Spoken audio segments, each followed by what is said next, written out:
For today's video mga idol, tayo po magluluto po tayo ng manok po na native na sweet and sour mga idol. Sa bali mga idol ay ako muna namitas po ng sili no, na sili na buyo at nalagay po sa bote ng sukaan no, para po ang ating sukaan po ay mabango po at maganda po yung lasa ng ating kaldo na sili na binabad na maraming sili, may luya, may sibuyas at may bawang po mga idol.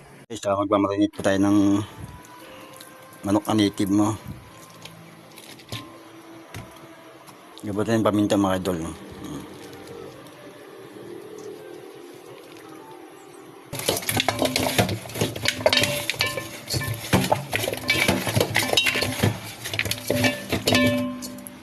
Para lumasalas ako mga idol. Pritos mga idol no. Yan po.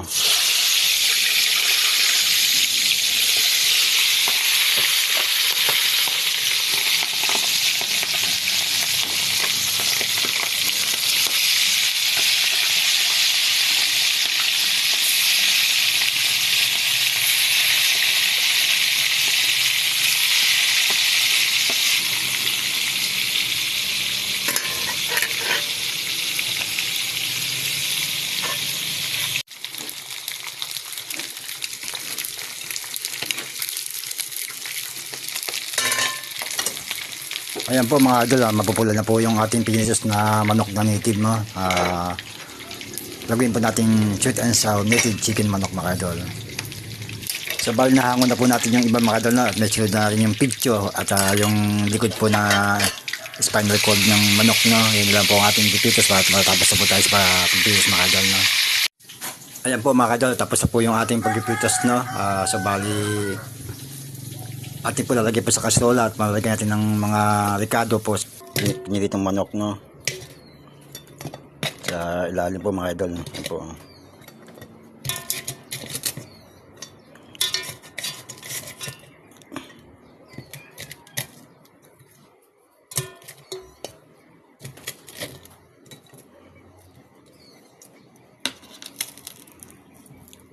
So guys, nalagyan na po natin yung pineapple sliced no sa sibuyas. Manok na pinalisan natin mga idol. At bawang.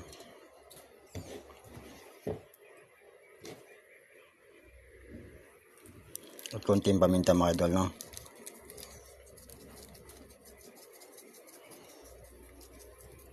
Lagyan po natin ng konting asukal mga idol no.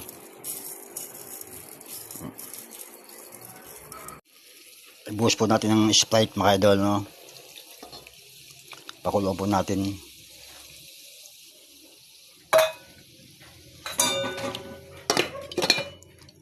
Sa lagyan po natin ng tomato sauce no. Ito ilan natin yung sabaw mga idol no. Tatay nakakain na po no. Sweet and sour chicken native mga idol. Lagyan po natin ng konting ketchup mga idol no. Sa finally po natin nilagyan po ng ketchup mga idol para po kumapit po yung lasa ng ketchup sa manok na sweet and sour mga idol. Ganun lang po pagluluto ng sweet and sour mga idol. Yes, luto na po yung aming ulam no. Sweet and sour chicken native mga idol.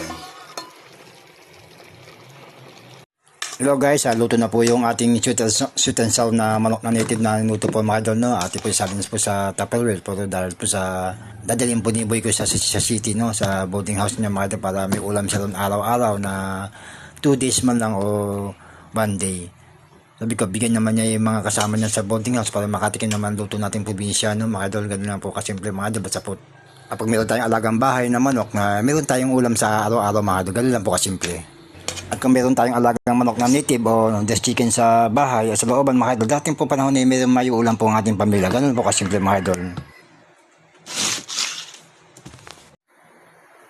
Hello guys, luto na po yung ating luto na sweet and sour no, na chicken native mga idol. Ano po. Oh yeah. Kapag may alagang bahay, wow, na manok, may ulam po tayo.